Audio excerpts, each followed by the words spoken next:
Most of us know what happens after death. A tunnel of light, golden gates, or maybe angels playing harps in the clouds. But what if the truth is bigger, brighter, and more breathtaking than anything we've ever been told?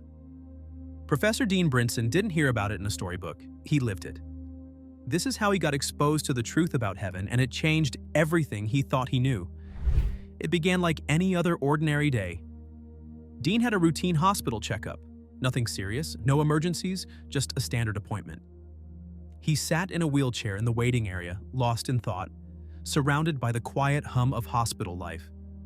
And then, without warning, everything changed. One instant, he was grounded in his body. Next, he was rising above it, watching the scene unfold below with eerie clarity. He saw his wife speaking softly beside him, nurses moving with practiced urgency, doctors in white coats focused on charts and machines. At first, it all felt distant, like a vivid, surreal dream, but deep within, he sensed the truth. This wasn't a dream. It was real. More real than anything he had ever known. When his wife realized he wasn't responding, she started shouting for help. Nurses and doctors rushed over, they tried everything, but nothing could bring him back because he wasn't there anymore. But by then, Dean was already somewhere else. Somewhere beyond imagination. And then, right when he needed him most, his teacher appeared. Years ago, he had promised he would be there when Dean died. And there he was, smiling, calm, full of light. He reached out and Dean knew everything was going to be okay. They moved together side by side. They didn't walk, they floated. They rose through the hospital ceiling like it wasn't even there. Gravity didn't matter anymore. The world of doctors, machines, and hospitals faded away behind Dean. Something new was calling ahead. As they traveled, Dean asked to see the sun. He didn't know why. Maybe he thought seeing it from this side would be different. His teacher laughed kindly. "You see the sun every day," he said. "It's nothing special here." Still, he let him look. And what Dean saw was not what he expected. The sun wasn't golden and warm like it looks from Earth. It was a massive ball of exploding energy, roaring louder than any thunderstorm. It didn't feel magical, it felt normal, almost boring compared to what lay ahead. So they moved on. They traveled faster than light, faster than anything Dean could describe. Stars and galaxies flew past them like specks.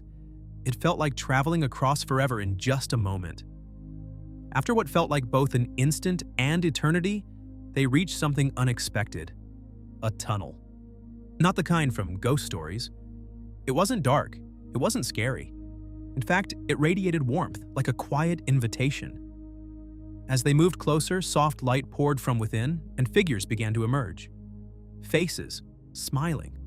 Eyes that shimmered with familiarity and kindness. At first, he couldn't quite place them. There was a flicker of recognition, just out of reach.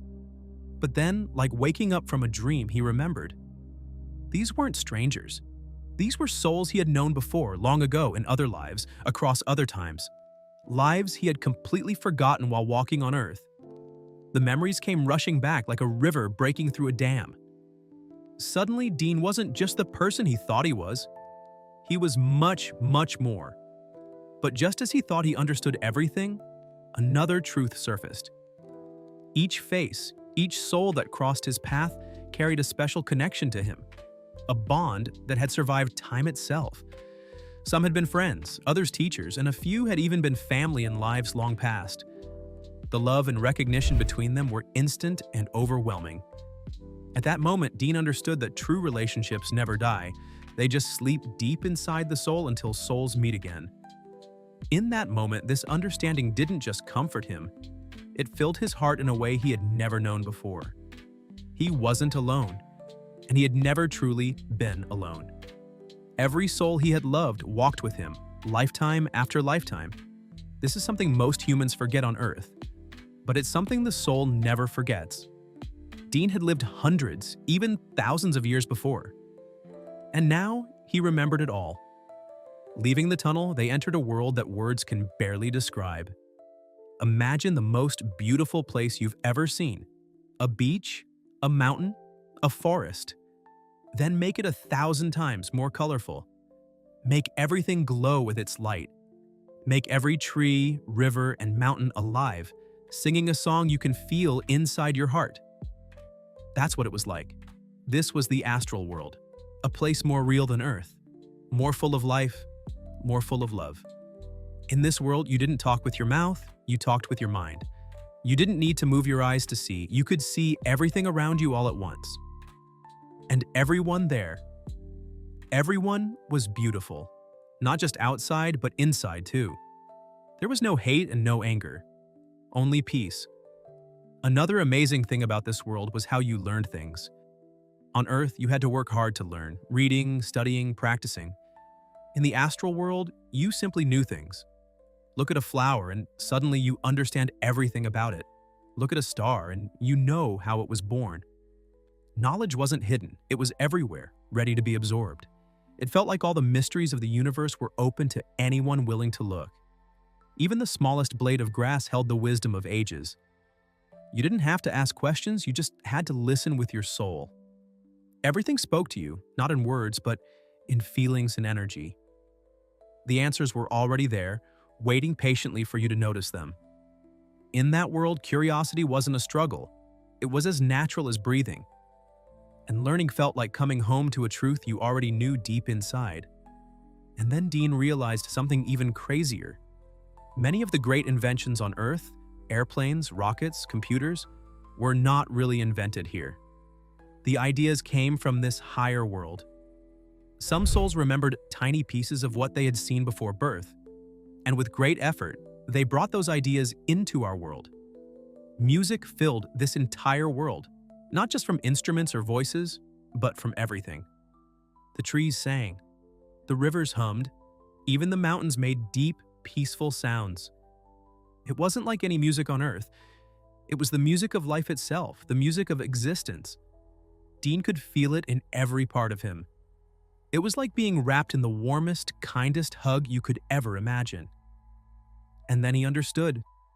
This music wasn't just for beauty. It was the very heartbeat of creation. As they traveled further, his teacher explained something important. Our souls are trapped. We are stuck inside 3 bodies. The physical body you see in the mirror. The astral body you enter when you dream or die. The causal body, which holds your mind and thoughts. Each body is like a prison, keeping us from remembering who we truly are. The real journey is to break free from these prisons. When you break free, you return to your true home, which is a place of pure light, pure love, pure joy. They didn't stop at the astral world. They went higher into the causal world.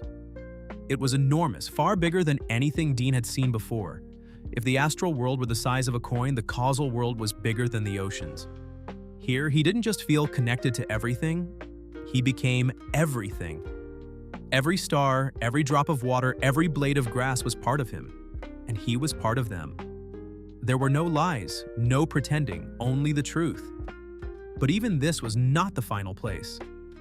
There were worlds beyond where even thoughts and words disappear, where only the pure soul exists. Dean wanted to go further, he wanted to see it all, but his teacher said no. Not yet. He told him he had to go back, he had a job to do. He had to share what he had seen. And just like that, Dean woke up back in the hospital. Doctors were working over him, thinking their machines had saved him. But Professor Dean Brinson knew the truth. He had seen heaven, and it was more beautiful, more real, and more full of love than anything he could have ever imagined. Heaven isn't a fantasy. It isn't just a nice story. It's real, it's alive, and every one of us is meant to find it. We are not just bodies walking around, we are souls on a long, beautiful journey back home. And once you see the truth, you can never forget it.